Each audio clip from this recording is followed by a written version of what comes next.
예, 민주당의 박균택 의원입니다. 이재명 후보를 상대로 한 대법원의 그 정치 판결, 사법 정치에 대해서 전국 법학 교수님들의 규탄 성명이 있을 예정입니다. 함께하기 위해서 저도 동참했습니다.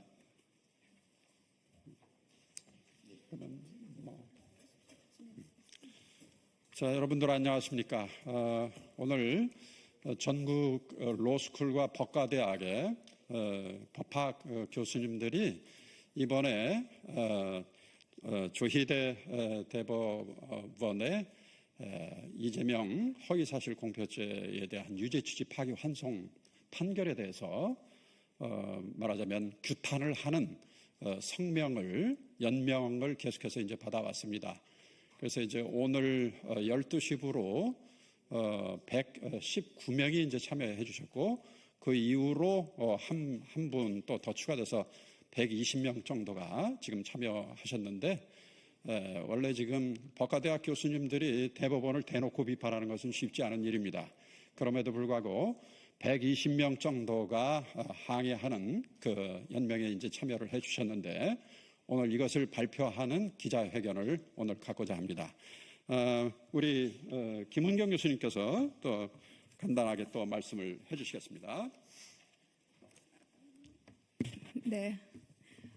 존경하는 시민 여러분, 그리고 이 자리에 함께하신 동료 교수님 여러분께 인사드립니다. 저는 한국외국어대학교 법학전문대학원 김은경 교수입니다.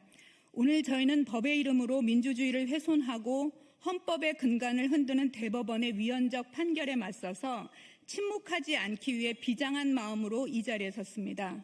전국 법학 교수들은 법 앞에 평등해야 할 국민의 권리가 정치적 판단으로 훼손되는 것을 좌시할 수 없으며, 특히 이번 대법원의 이재명 후보에 대한 허위사실 공표죄 유죄 취지 파기환송 판결은 헌법상 적법 절차 원칙과 국민 주권, 표현의 자유를 정면으로 위반한 사법정치의 산물이라고 규정합니다.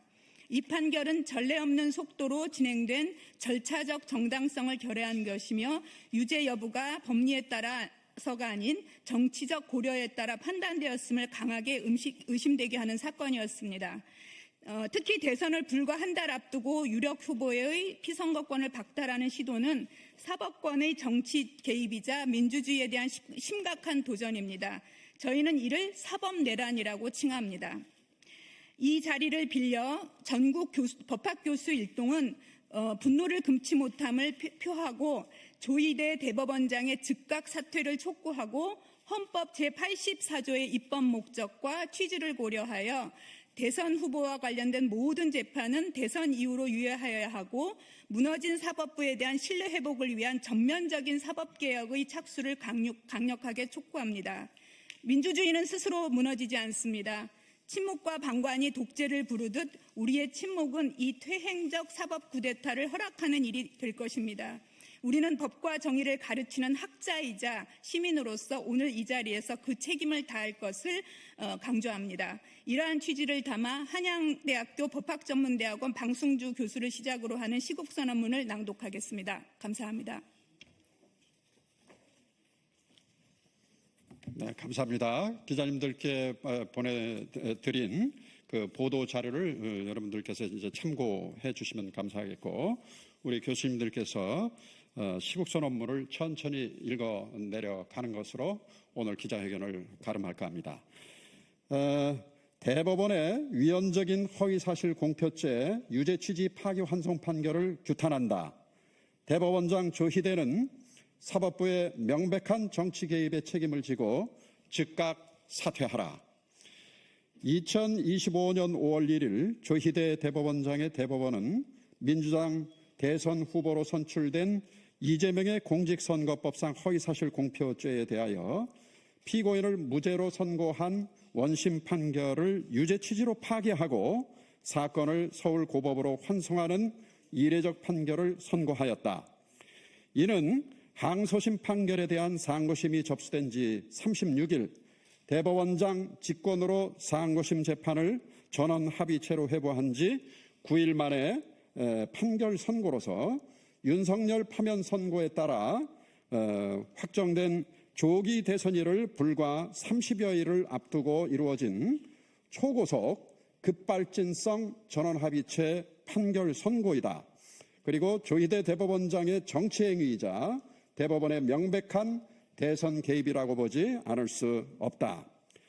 조희대 대법원의 유죄 취지 파기환송 판결은 절차적으로 보나 그 내용적으로 보나 헌법과 법률에 위반될 소지가 크고 정당성도 결여된 판결이라고 판단된다.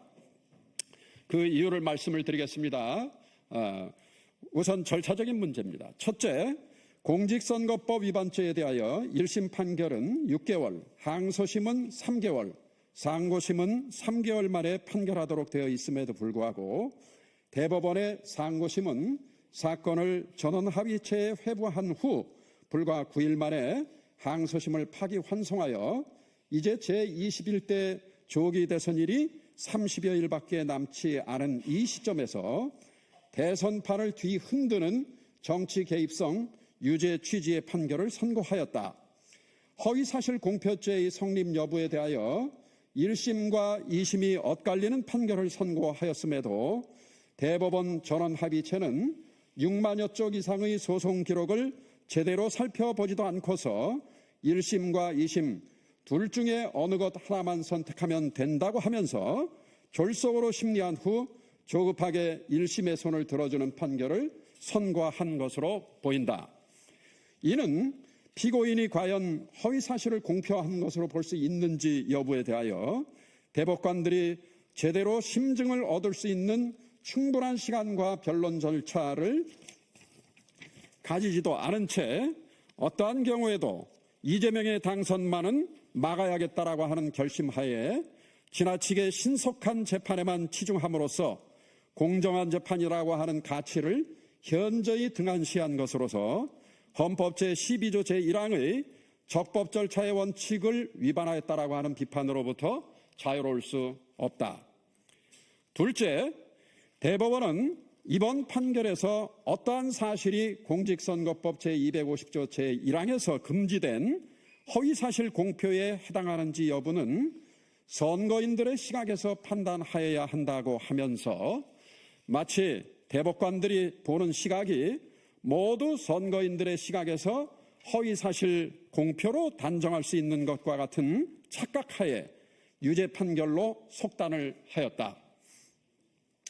그러나 우리 역시 선거인으로서 대법원 판결 전문을 통해 파악되는 피고인의 김문기 씨와 골프를 친 일이 있는지 여부의 문제 및 백현동 부지의 용도지역 변경과 관련하여 국토부로부터 직무유기 협박을 받았다고 하는 취지와 관련하여 피고인의 한 발언이 허위사실로 단정할 만한 아무런 증거가 없다고 본다.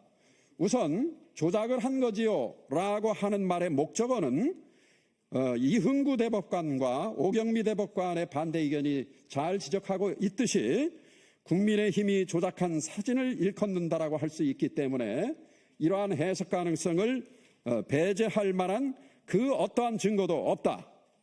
그리고 백현동 부지 용도 변경과 관련하여 국토부로부터 협박을 받았다라고 하는 말 역시 당시 지방자치단체장으로서 공공기관의 이전을 위하여 부지의 용도 변경에 협조해달라고 하는 국토부의 공문을 전부터 여러 차례 받아왔던 성남시장으로서 당연히 느꼈을 만한 압박에 대한 과장된 표현으로서 의견 표명이라고 보지 못할 아무런 근거나 이유가 없기 때문이다. 이러한 발언을 이유로 대법원 전원합의체가 선거인에게 주는 전체적인 인상을 기준으로 라고 하는 장막 뒤에 숨어서 전 국민적 지지를 받고 있는 차기 유력 대선 후보인 이재명이 마치 무슨 흉악한 범죄를 저지른 범죄인인 것처럼 선고하고 이에 이어서 파기환송심이 조기 대선일인 6월 3일 전에 당선 무효에 해당하는 100만 원 이상의 유죄 판결을 선고해 버린다면 이는 잘못된 판결로 후보자의 피선거권과 선거운동의 자유 및 표현의 자유를 과잉하게 침해하고 박탈하는 것일 뿐만 아니라 궁극적으로 유권자가 스스로 판단할 수 있는 기회를 박탈하는 것이기 때문에 국민 주권을 선언하고 있는 헌법 제1조 제2항과 자유선거의 원칙에도 위반될 수 있었으나 어저께 다행스럽게 서울고법이 이러한 공판기를 대선 후인 6월 18일로 연기를 했습니다. 그래서 아주 다행스러운 일이라고 생각을 합니다. 자, 그다음 다른 교수님께서 읽어 내려가시겠습니다.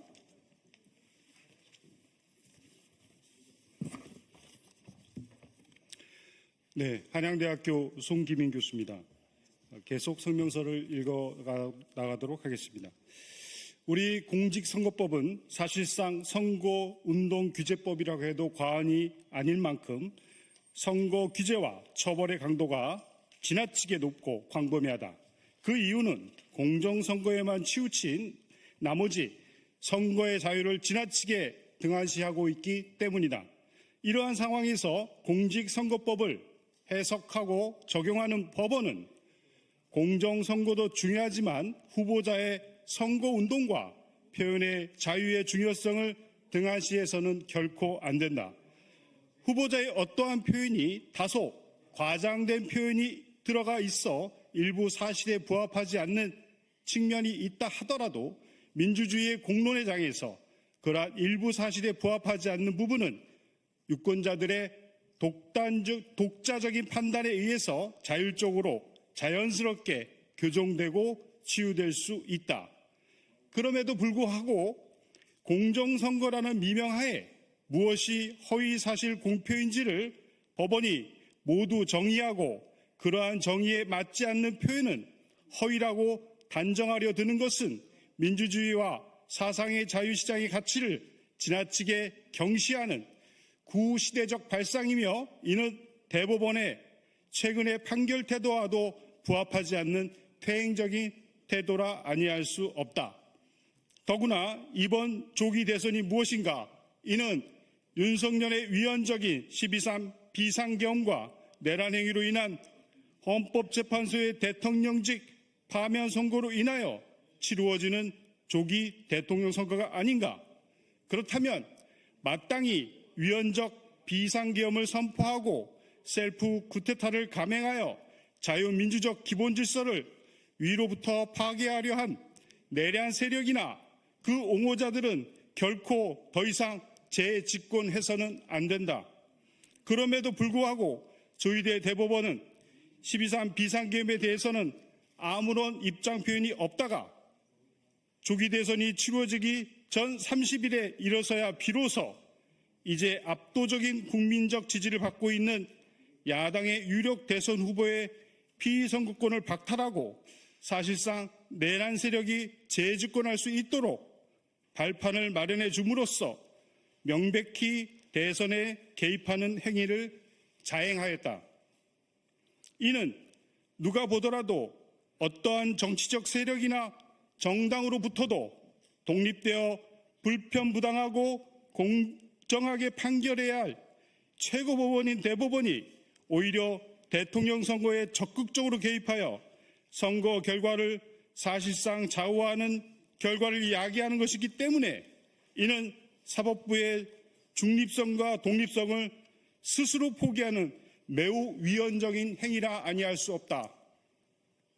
따라서 환송시민 서울고법은 12.3 비상계엄 당시 의결 정족수가 다 차지하는 것 같으니 문을 부수고라도 들어가서 의원들을 밖으로 끄집어내라고 하는 대통령의 잘못된 명령과 지시에 대하여 거부하고 따르지 않는 계엄군들과 같이 부당한 대법원의 파기환송 판결에 결코 그대로 따라서는 안 될 것이며 공판기일을 조기 대선 이후로 유예하는 것은 마땅하다.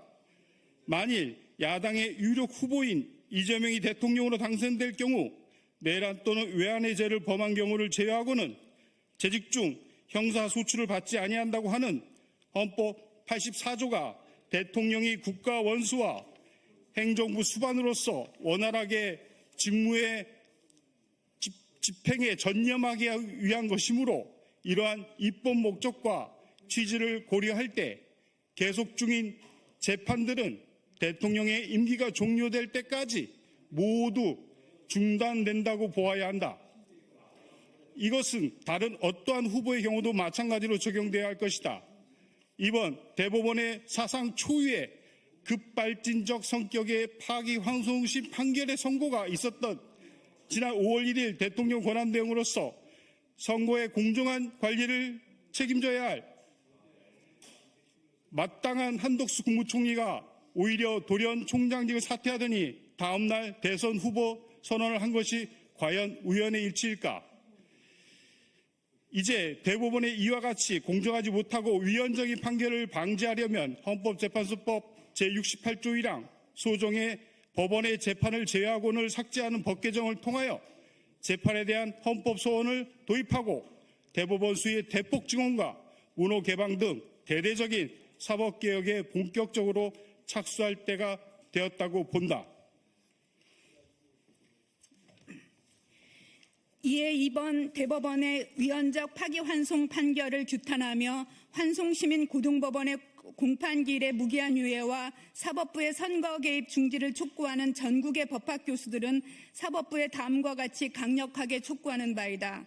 하나, 위헌적 파기환송 판결을 선고하여 대선 개입 의도를 노골적으로 드러낸 조희대 대법원장은 이 사태에 대하여 책임을 지고 즉각 사퇴하라. 하나, 헌법 제84조의 입법 목적과 취지를 고려할 때 계속 중인 재판들은 대통령의 임기가 종료할 때까지 모두 중단하라. 하나, 국민의 사법부에 대한 신뢰를 회복하기 위한 제도개혁을 강력하게 제안하는 바 대법관의 수를 대폭 증원하고 그 구성을 다양화하라. 전국 법학교수 대표 일동 2025년 5월 8일. 감사합니다.